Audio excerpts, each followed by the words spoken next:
Bismillahirrahmanirrahim. Assalamualaikum warahmatullahi wabarakatuh. Waalaikumsalam Selamat malam.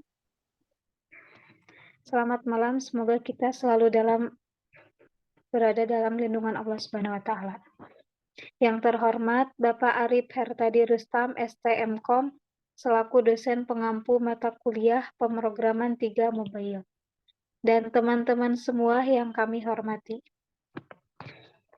Perkenalkan, kami dari kelompok 2 yang terdiri dari 4 orang, yaitu yang pertama Siti Aisyah, yang kedua ada Diwanisi Bromulisi, yang ketiga Fahmi, dan yang terakhir itu Agus Mariadiansyah.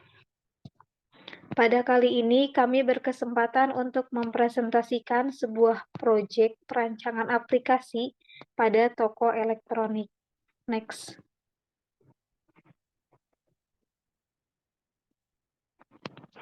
Di sini ada beberapa aspek yang akan kami jelaskan, di antaranya satu, latar belakang, yang kedua, tujuan dan manfaat, yang ketiga, perancangan aplikasi, dan yang terakhir ada program aplikasi.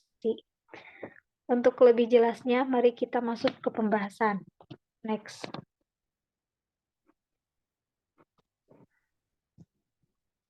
Baik, yang pertama di sini ada latar belakang.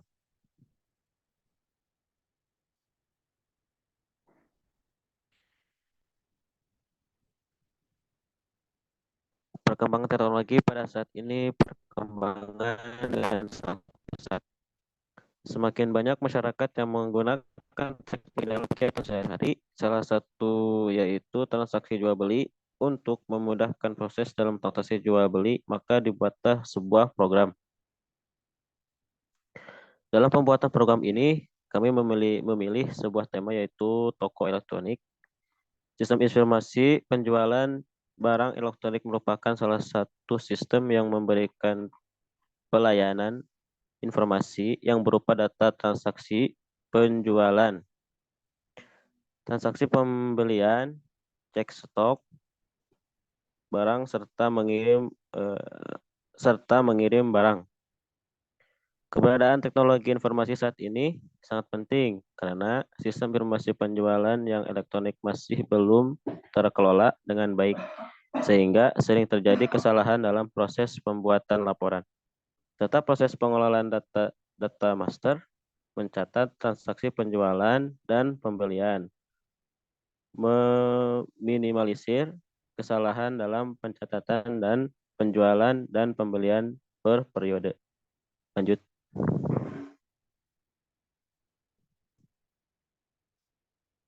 Baik, di sini ada yang kedua, tujuan dan manfaat.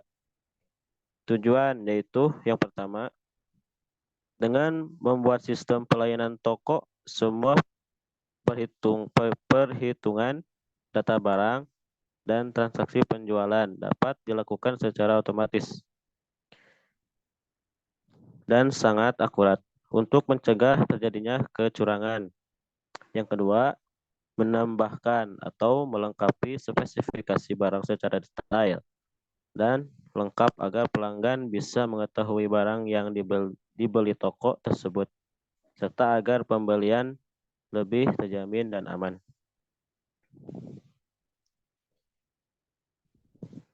Ya, terus ada manfaat. Yang pertama, penjual dan pembelian yang melakukan transaksi lebih mudah dan efisien.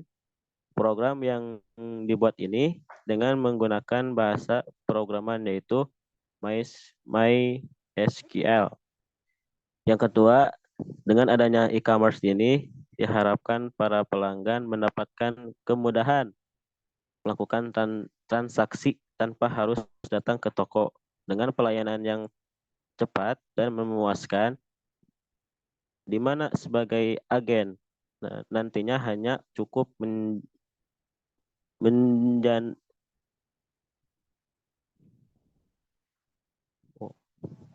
menjalankan aplikasi sehingga memudahkan semua kebutuhan informasi yang terkait semua proses dengan supplier dilakukan secara otomatis.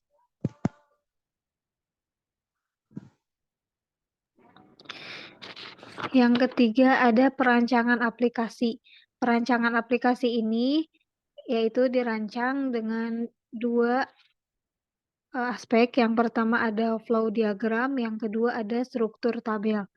Yang pertama itu flow diagram terdiri dari 3 flow. Yang pertama dokumen flow pemesanan barang, yang kedua dokumen flow penjualan, dan yang ketiga dokumen flow pembelian. Next.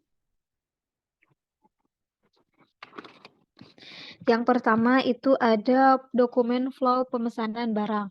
Dokumen flow pemesanan barang ini merupakan proses pemesanan barang yang dilakukan setiap pelanggan.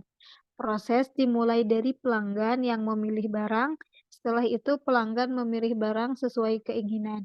Kemudian, pegawai mencatat pemesanan barang dan memproses pemesanan barang.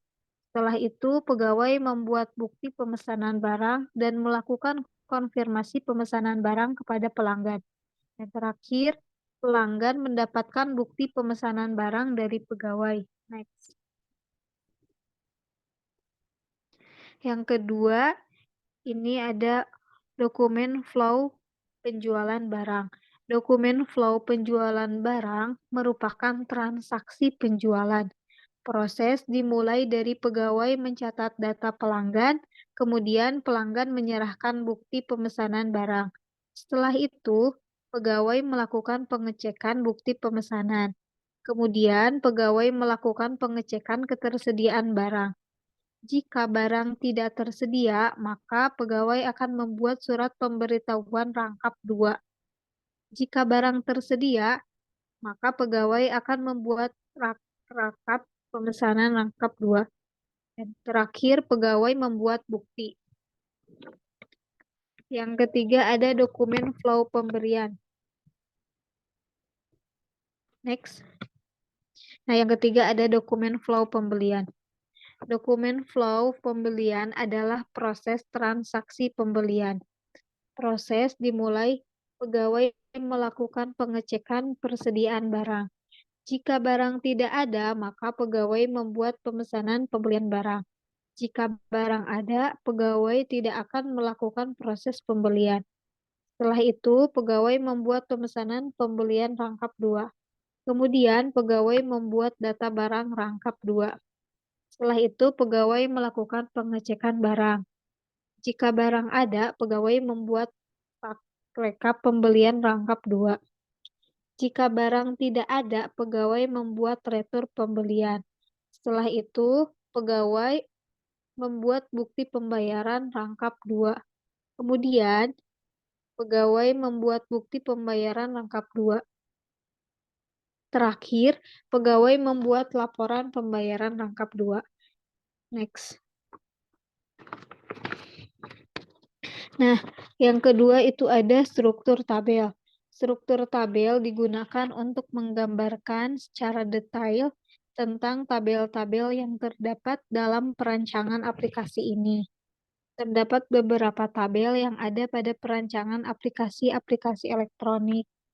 Di antaranya, yang pertama ada tabel admin, yang kedua ada tabel item, terus ada tabel detail order, ada tabel kategori, kemudian tabel order, tabel user, dan yang terakhir tabel kategori. Next.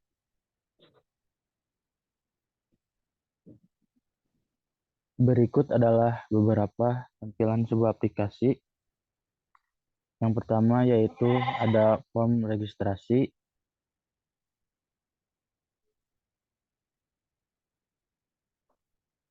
Yang pertama form registrasi untuk mendaftar. Di dalamnya ada nama depan, masukkan username, masukkan email dan password.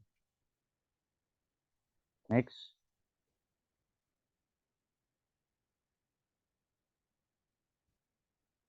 Lalu ada form login untuk masuk ke halaman dashboard. Dan ada data belanja yang nantinya untuk transaksi barang dan checkout. Next. Berikutnya ini adalah tampilan utama, yaitu dashboard, yang dimana ada nama-nama barang yang bisa dipilih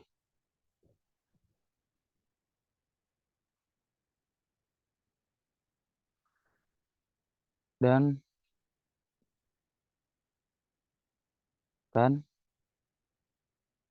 nya.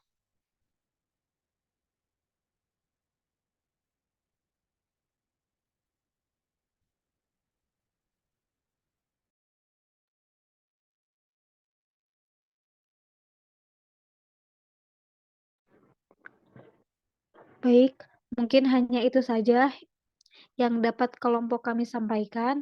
Kurang lebihnya mohon dimaafkan. Billahi fisabilil haq. Wassalamualaikum warahmatullahi wabarakatuh.